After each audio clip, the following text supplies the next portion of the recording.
Gala. Hablemos de la pinche victimización y el poder Va, en este va, va. mismo instante. Es delicioso ese tema. No se habla lo suficiente en esta sociedad. No mames, ese es la victimización, tirarse y como Freezer tirar el Kamehameha cuando están de espaldas. Yo quiero empezar con una, me encanta, es la más divertida de todas.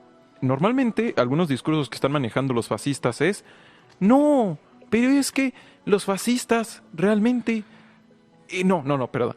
La democracia es el sistema de los débiles. Y les preguntas, bueno, ¿cómo llegó al poder tu sistema fascista que tanto alabas? Con la democracia. Ah, Los gracias. sistemas fascistas te refieres en concreto a nazis, A los nazis. Ajá. Bueno, también un poquito a los otros, pero bueno, o sea... a los derechistas. Es como de, a ver, me dices que tu sistema pudo haber llegado solito sin democracia porque la democracia es el sistema fallido de los débiles.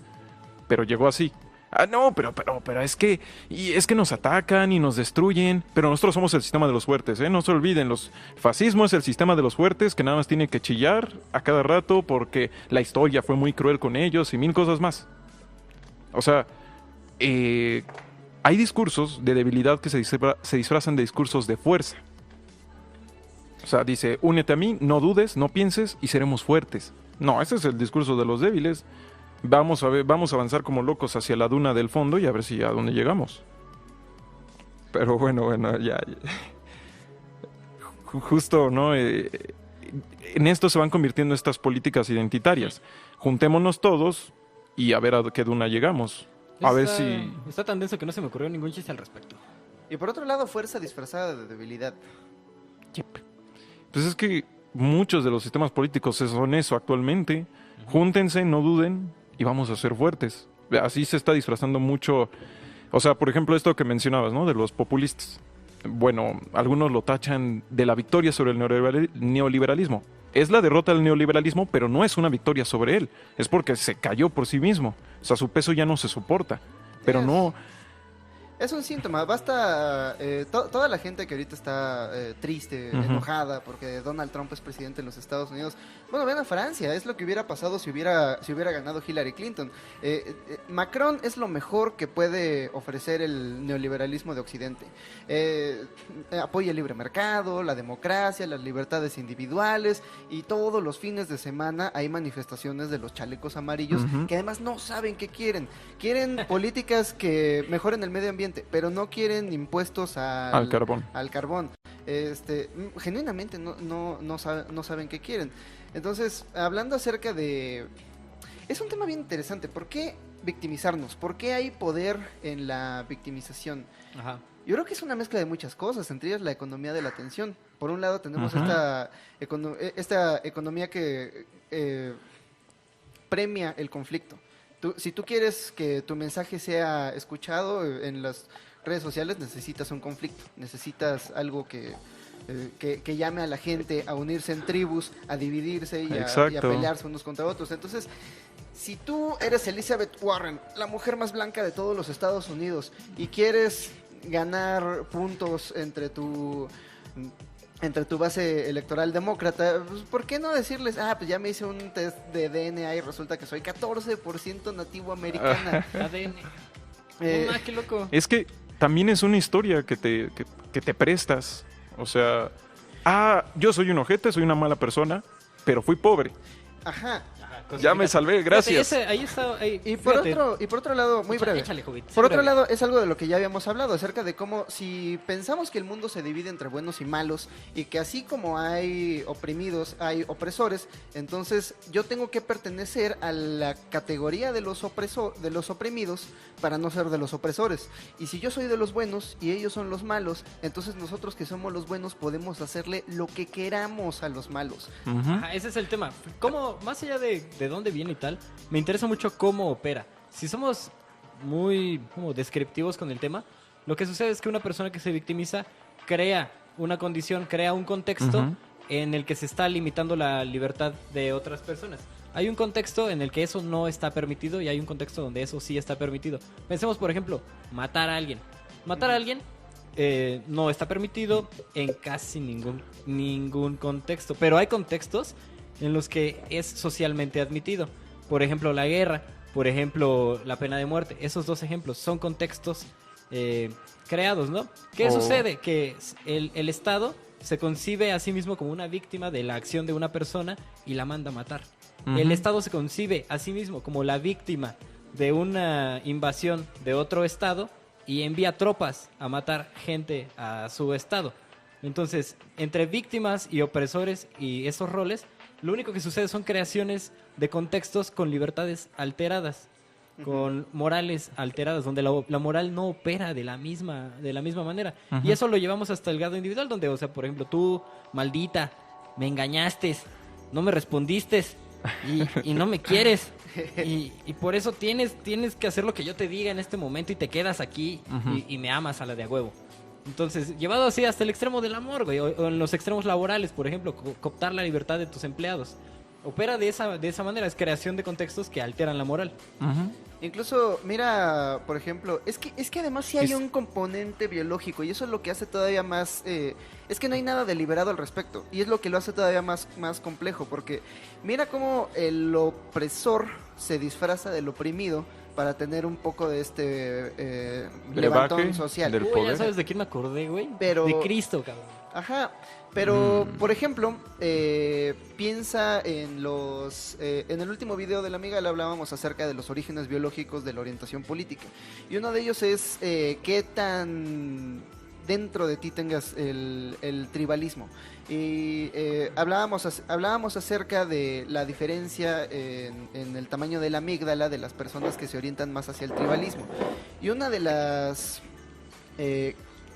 características de los grupos de ultraderecha, por ejemplo los nazis, todos estos grupos tienen Los nazis, los neonazis, los fascistas, los gringos, Ajá. así de Make America Great Again, etcétera. ¿Te acuerdas de esta marcha de neonazis gringos que andaban con unas antorchas que gritaban no nos van a reemplazar? You Ajá. will not replace us. Ajá. Sangre y tierra, blood and soil. Sí. Una de las características del tribalismo es la defensa del propio código genético. Sí. Entonces, hay un miedo existencial en el contacto con otras tribus ajenas a la tuya. Porque si empiezas a mezclar tu código genético con el código genético de otras tribus, eventualmente tu código genético desaparece en medio de la ¿Y mezcla. dónde quedó entonces tu excusa, güey? ¿Dónde quedó entonces tu Mi gran ventaja? Mi excusa es que Qué estos loco, ¿no? opresores, estos neonazis que golpean gente y que quieren meter a niños en cajas y que quieren sacar, la gran mayoría solamente tienen miedo. La gran mayoría son solamente gente que genuinamente siente que su cultura está siendo borrada por el paso de la historia. Sí. Puede que sí, puede que sí. Fíjate que estaba, como bien te dije, mi estimado Hobbit, me acordé de Cristo, güey. Ajá. Hay un libro que se llama La genealogía de la moral, de este cabrón de... Ay, no me acuerdo si es de Freud o de Nietzsche, perdónenme, ahí sí lo pueden poner. Creo que es de Freud. La genealogía de la moral plantea que la moral cristiana viene de la victimización, o sea, o hereda el asunto de la victimización. El hecho de que si alguien te oprime, tú des la otra mejilla y te vuelvas una víctima, te va a llevar a ti al cielo y te vas a volver el opresor de toda la bola de culeros que se van a ir al infierno. Ajá. Ese acto de victimización empieza en nuestra moral. La genealogía de la victimización empieza con el acto de Cristo de poner la otra mejilla, dejarse victimizar y vea las consecuencias a las que eso nos ha estado llevando, ¿no? El hecho de sentirnos capaces o sentirnos con el derecho de oprimir a otra persona solamente por el hecho de que sufrimos una vejación y que queramos como ejercerlo así como completamente, ¿no? En vez de buscar acuerdos, en vez de buscar un espacio común, no, destruir al otro o llegar a un punto donde lo vas a realmente poder destruir. Bueno, y por otro lado está el asunto de la reputación, ¿no? Como seres sociales existimos en tribus y en la tribu es más importante nuestra reputación que nuestra fuerza.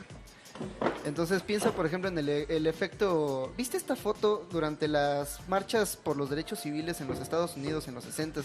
Esta foto de uno de los afroamericanos que estaba siendo atacado por un perro. Ajá. Y un policía detrás con el perro. Durante mucho estaba escuchando a un locutor de radio que hablaba acerca de por qué tuvo tanto impacto esta foto. Esta foto, según él, tenía mucho impacto porque como él trabajaba en la radio, él daba las noticias y muchas veces le hablaban personas de escasos recursos, principalmente negros, para Ajá. decirles, oigan, es que un policía acaba de golpear a mi hijo. Ah, bueno, pero ¿tiene pruebas? No tenemos, es que entonces no podemos dar la noticia, Sí. porque entonces es tu palabra contra la suya. Pero Ujú. llegaban 10 llamadas de esas todas las noches. Ujú. Pero ahora había una foto, ahora había prueba. Y Ujú. esa era la prueba de que todas esas agresiones que no podían probar están sucediendo todo el tiempo. Ujú.